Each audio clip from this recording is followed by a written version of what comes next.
ធម្មជាតិកំរិតជីវិតត្រូវកើតស្លាប់ក្រុមយ៉ាងគង់មានពេលចប់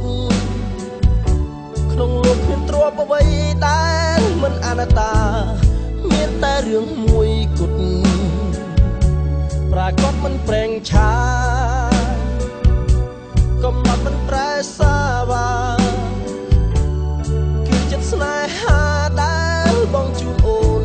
រឿងរ៉ាវដែលកើតឡើងក៏ត្រូវបាញ់ចប់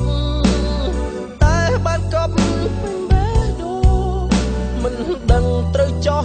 យកស្នេហ៍ចេញតាមណាពីទ្រូចង់បំភ្លេចរូបអូនសែនពីបាក់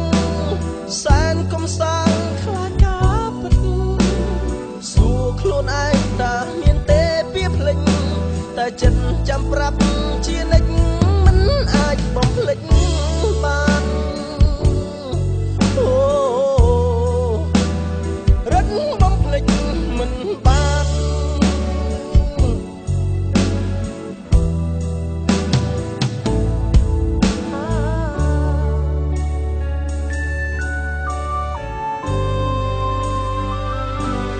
ចង់បដូរខ្លួនឯង